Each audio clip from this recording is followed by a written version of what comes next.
What's up YouTube, it's your man BT and I am back with another video. If you're watching my videos for the first time, I create videos with a focus on art, creativity, and a healthy lifestyle. If you're a returning subscriber, good looking out. Oh, and if you're watching this, or if you're listening to this on my podcast, then welcome. I appreciate you tuning in. Today I want to talk a little bit about opportunity, how to recognize opportunity when it comes upon you, because it doesn't necessarily come in the form that you may want it to come in. But there are opportunities. They are few and far between, but I want you to be able to recognize an opportunity and to act on it when it is presented before you. To tell this story and give it any justice, I have to go back a little bit. So I hope you watch this video or listen to this video to the end, because there's a very, very powerful message. And this is the opportunity that that brought me into this space. If you watch my videos on YouTube, you're used to seeing me basically at home on my desk. But this is something new, and I'll tell you how this opportunity came about.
Okay, so I have to go back a couple of years. Before I got on YouTube, I used to watch a lot of videos. I'm a certified sneakerhead, so I used to watch a lot of videos on reconditioning shoes, painting them, all of these things.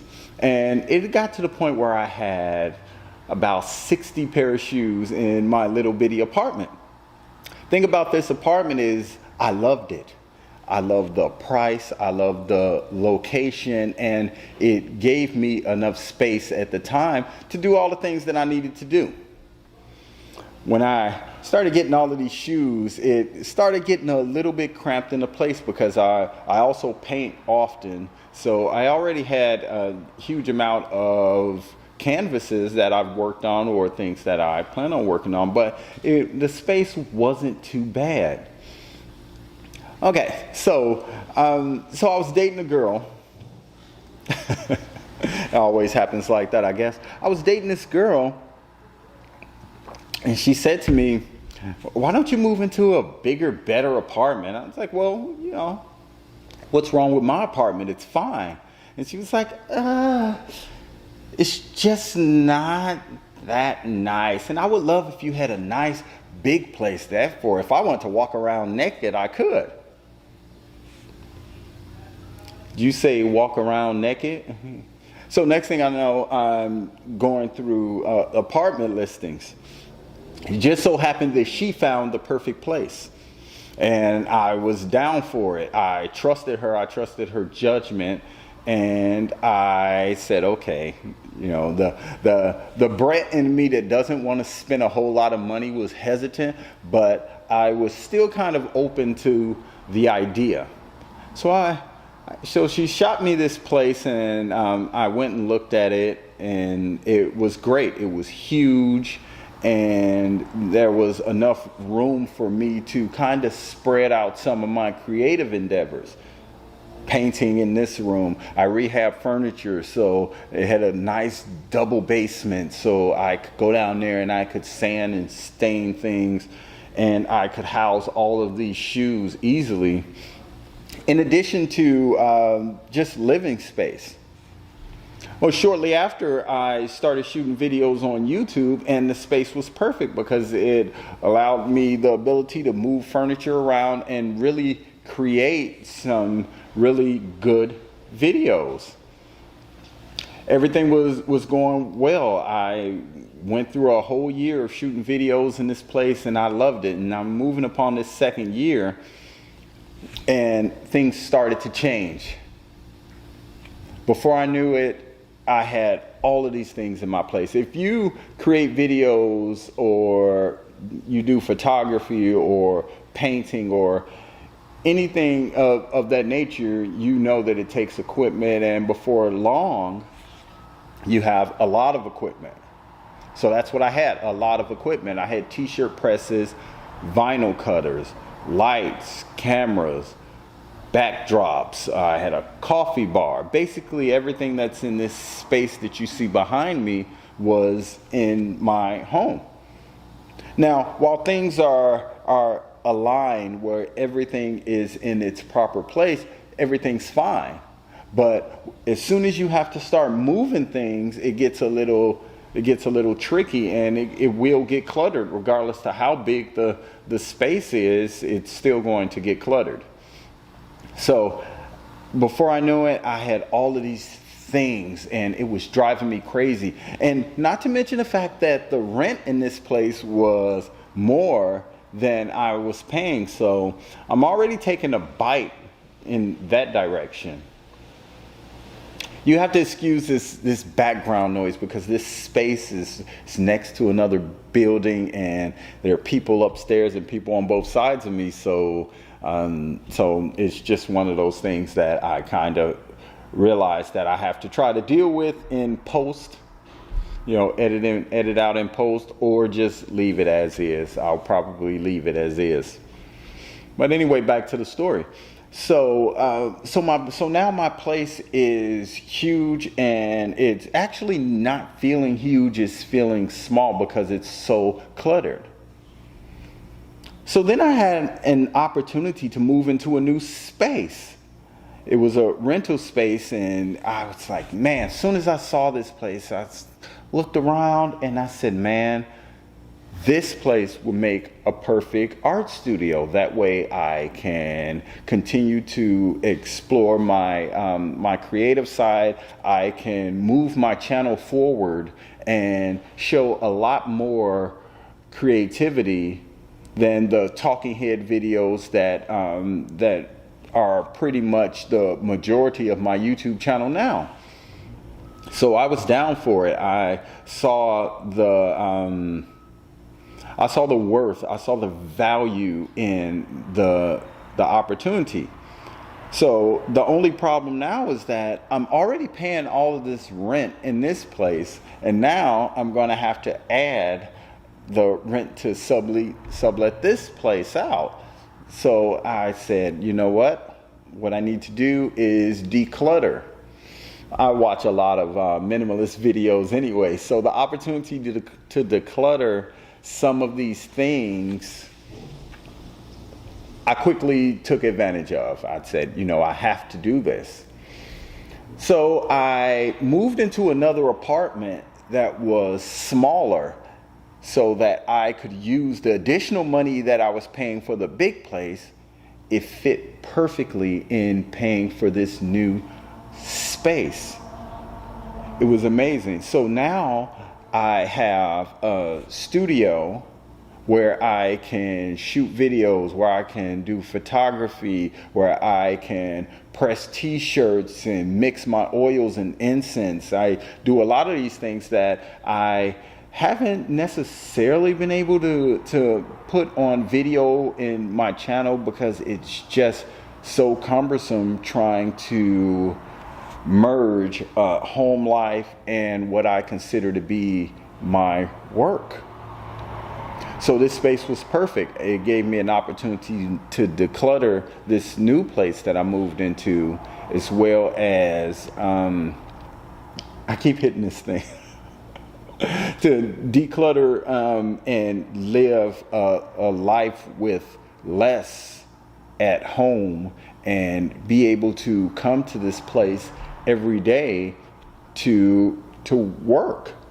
So when that opportunity came about, and if you've seen this place, I'll do some B-roll. I did shoot some video, so if you're watching on YouTube, you're gonna see a lot of images flashing across the screen because I do want to show you guys this new space. It's not without flaw, but it is definitely better than trying to just shoot at home. And it was all a matter of timing. This opportunity came about and I was so very excited. One part I left out of the story was that I stopped dating the woman, but I was still left with the space. I didn't even want an apartment as big as the one that I had. And that's and there is a lesson in that as well, because I had a small space and I thought it was fine, and then I told myself, okay, I'll move into this other space. But when I moved into this bigger space, I went about the business of adding things.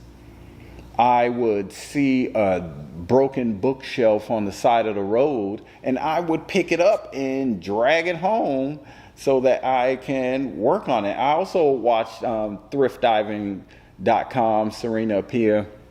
She's phenomenal at rehabbing furniture, and that's what kind of sparked my interest in that. So big shout out to her as well, and her channel as well. She just started a podcast a few months ago, and I do listen to her podcast. So big shout out to Serena Apia at thriftdiving.com.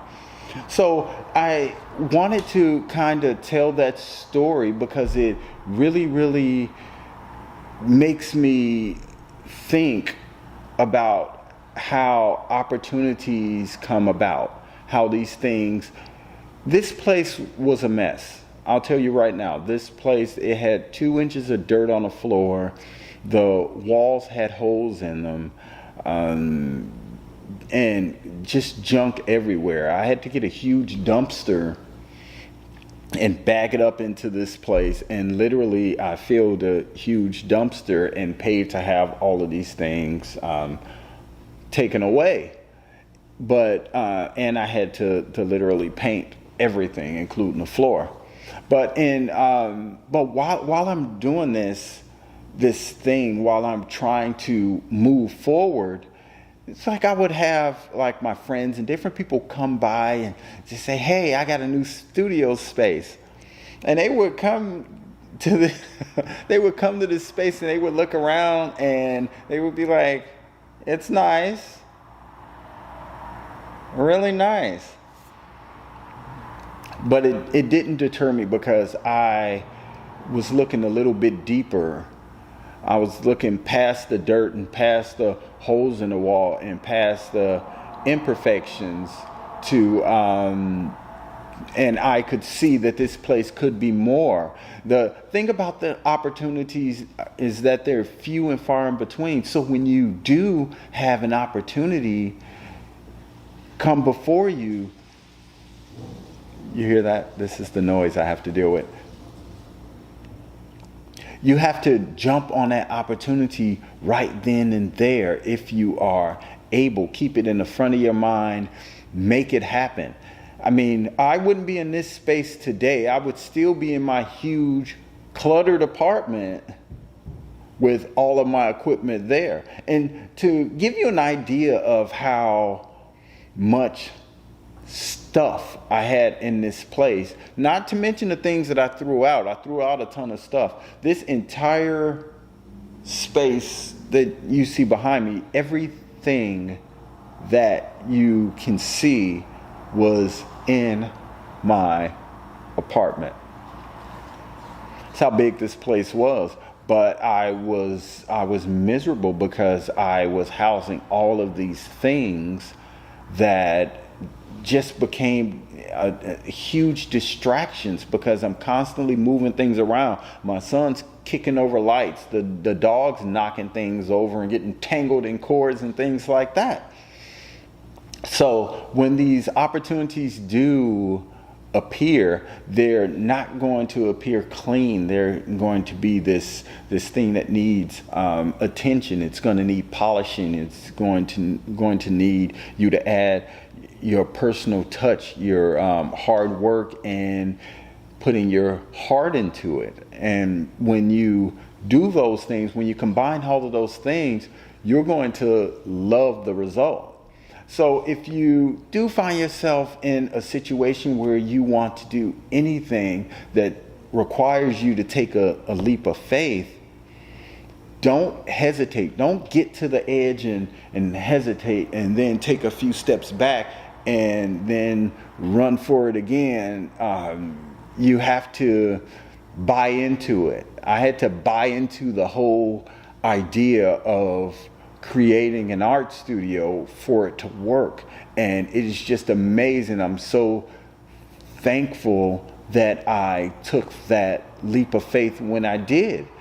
So now I have a whole wealth of opportunities that followed that one opportunity, that one step forward with courage and faith, and it led me to a place that's probably 4 or 5 steps forward. It's moved my whole life forward. It's so odd. It's almost as if this place was tailored for me. I would say that, given that the place was all dirty, right? It was all filthy, but I like getting it out the mud. I think it's the only way. If you don't have a ton of money, you may have to make some sacrifices to make this opportunity work. I had to literally sacrifice this space. I was happy to do it. Don't get me wrong. Motorcycle? I was happy to have an opportunity to clean up my life, so to speak, because although people would come to my place and they would be so taken by the amount of space, and people love things, so they'll look around and be like, oh man, you have backdrops, you have lights, you have cameras, and you have paintings everywhere hanging on the walls, up against the walls. And I'm like, yeah, that's great. I have a house full of clutter, a house full of things. But I had a bigger plan. I have incense, oils, paintings, t-shirts, all of these things, and my goal as a creative is to create things. So things require space. I just didn't know that it would lead me to where I am now. So now that I moved into this new space, I'm totally focused. I've been able to really, really go immerse myself into this whole process. So it was nothing for me to go out and say, buy 100 t-shirts and buy 20 rolls of vinyl and all of these things, because now I have a proper space to house them and they're not just taking up space in my life. Now that I'm in this space, I was able to kind of explode. So I have a wall over here where I do this, I have space over here where I do that. And all of these things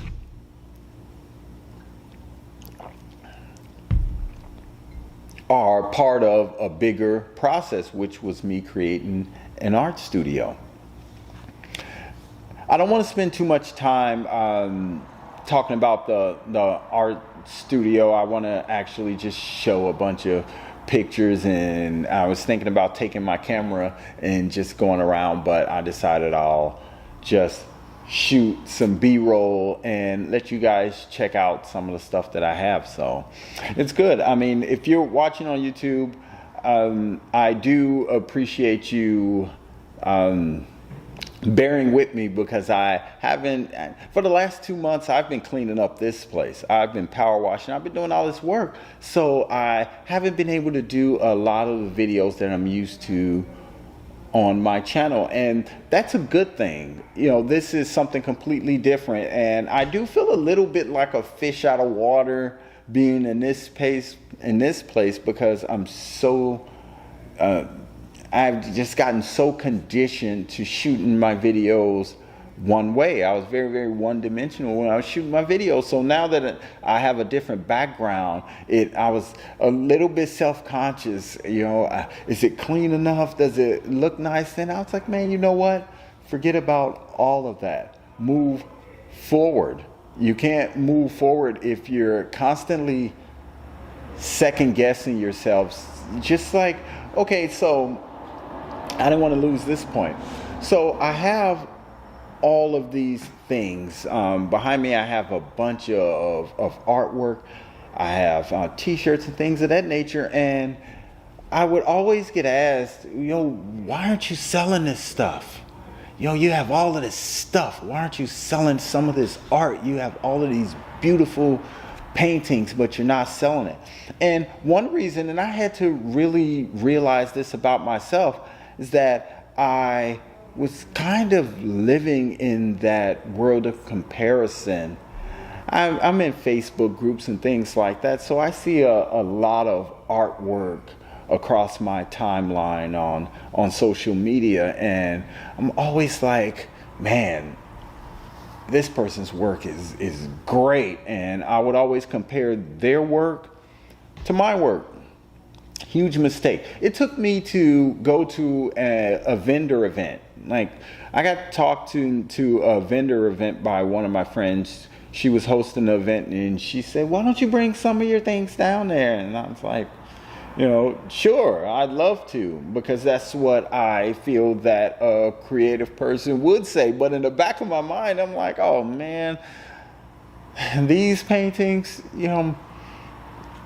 But I decided I was going to move forward and not just talk the talk. It's easy to get on Facebook or social media for that matter and say, hey, I'm an artist, I'm a this, I'm a that.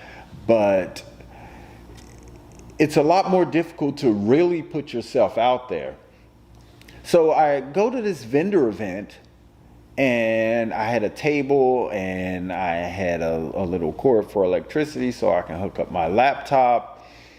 And I'm setting up, first of all, it took me days and days because I visualized how I wanted a table to look at a vendor show. So I'm painting all these mason jars and label them so I could put my incense in there. I have all of these oils. I built stands for my artwork because I didn't have a bunch of easels. So I actually used some of the wood that was in this space when I moved in. It was a bunch of 2x4s and things like that, and I had a bunch of paint. So I created all of these stands, and people just ate up everything that I had.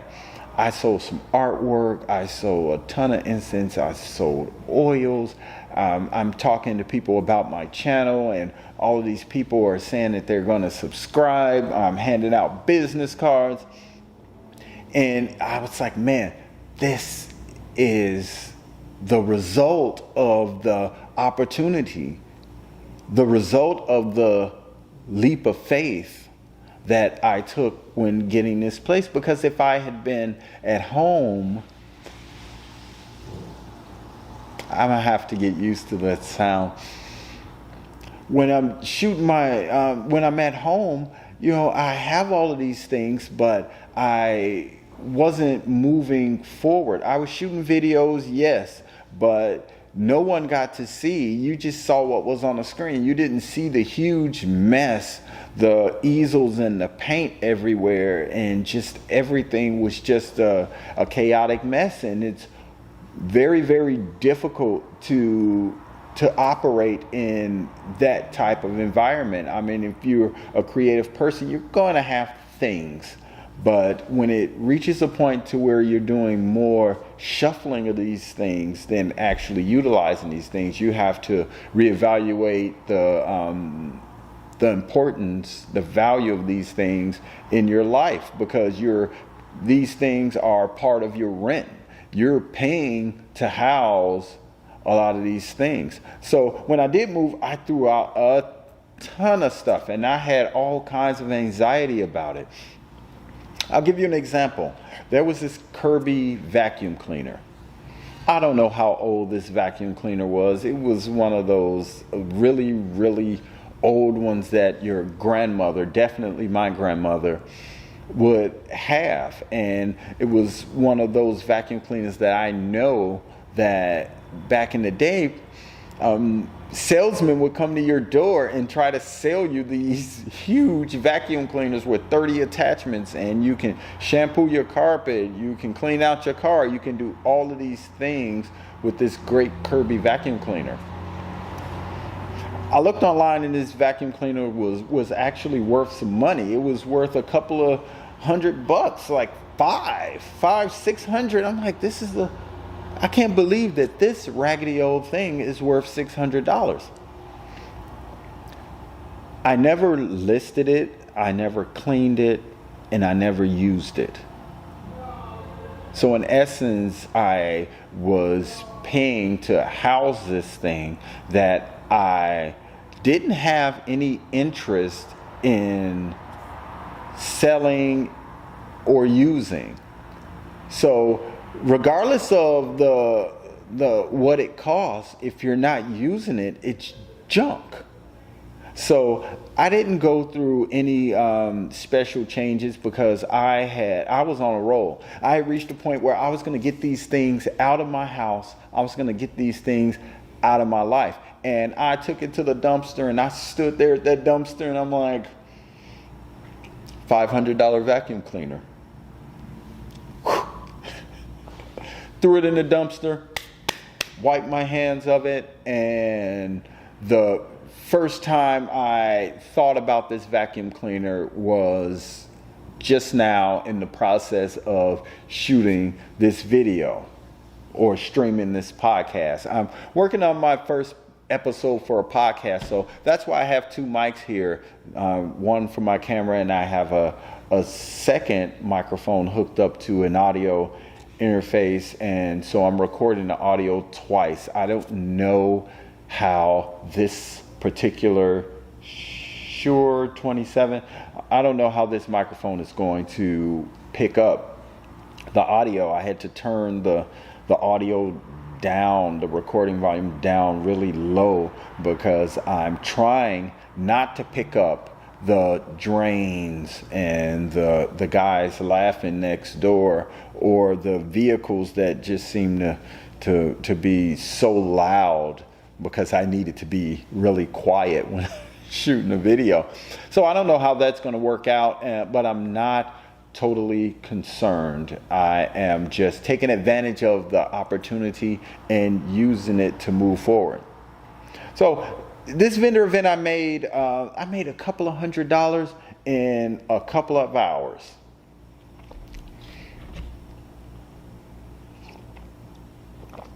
I was so excited. One event, and I literally made what I needed to pay for this space. So I, in fact, did make money. It was difficult to see my work go. Another thing that just kind of blew my mind was this painting that I had for probably about 2 years. I did this painting for a young woman who asked me to do it. She loved it. She thought it was great. I told her how much I was going to charge her for it, and now she hated it. She thought it was awful. She's like, you know, she didn't think it was basically worth it. And, you know, that crushed me a little bit because I was already a little bit self-conscious about putting this out there because I was living in that world of comparison. And until I went to this vendor event and all of these people were like, whoa. I had one woman at this event. I had one painting called Dahlia. Hopefully I can remember to put it across the screen so you can see it. And it was $400. I'll put the price out there. It was $400.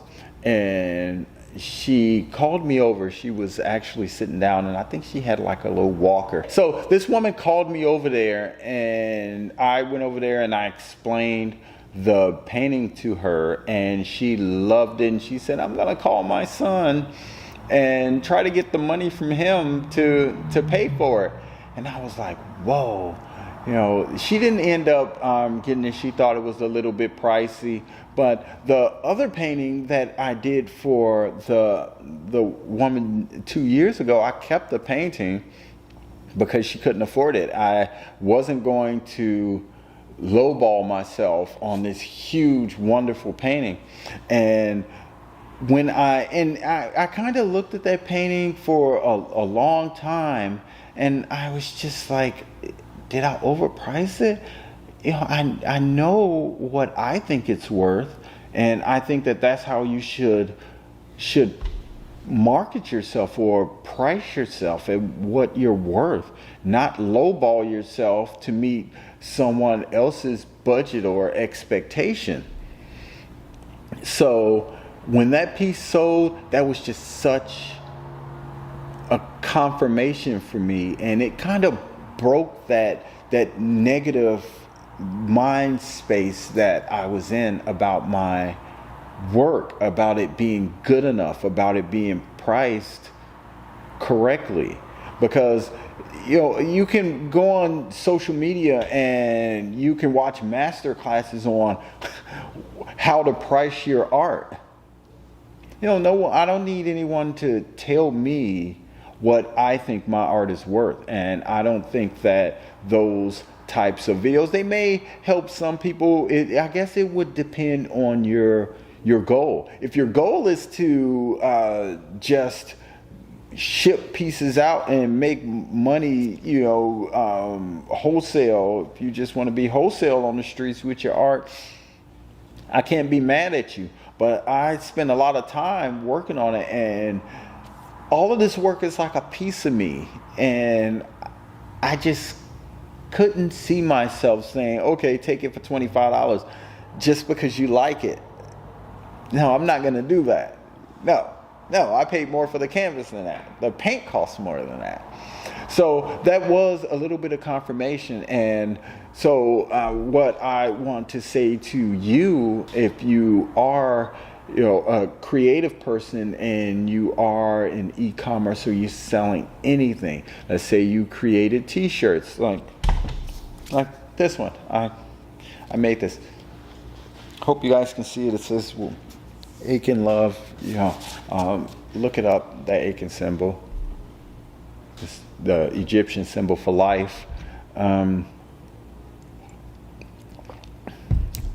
I really love the concept, so I turned it into a t-shirt. So if you do have something that you are wanting to sell, don't let someone else, not even the market, what this is normally going for, don't let someone else tell you how to price your things. That's always a mistake. But I'm getting off track, and I know I'm all over the place. But back to this vendor event. That vendor event was successful, and I was the top seller at this event. I outsold everybody that was there. I mean, it was very good marketing. I got asked to a vendor event the very next week, and I wasn't able to attend the event next week because I had sold out of so much of what I'd brought. And I was just like, man, this is it. I'm taking off. And then I told myself I was going to start a brand new channel to go with this studio space. And I said, well, no, I create videos with a focus on art, creativity, and a healthy lifestyle.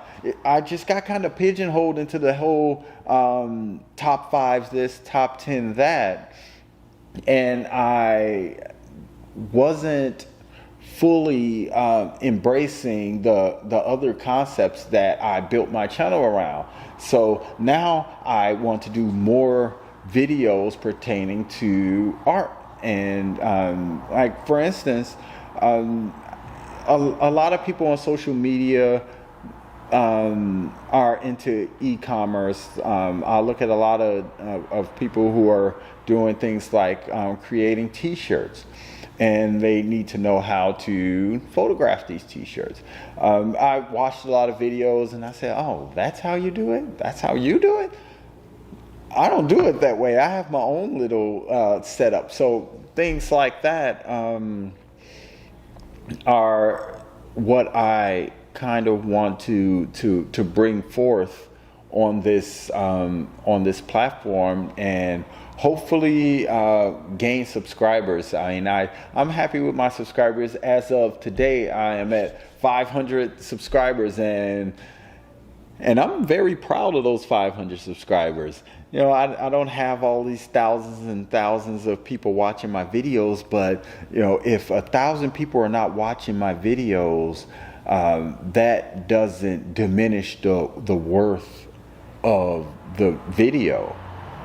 If I can reach one person who actually watches my videos to the end and enjoys my content, you know, I'm cool with that. You know, I can live with that. Would I love to be able to deliver messages to the masses?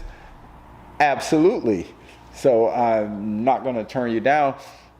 If you want to subscribe to my channel, click that subscribe button. It's BT Bonner, and I create videos with a focus on art, creativity, and a healthy lifestyle. If you are listening to this on the podcast, I want to thank you for listening. This is my very first episode. Hopefully the audio is decent. If it's not decent, I'm not using it. I'll tell you that right now. I want to thank you for watching. Peace.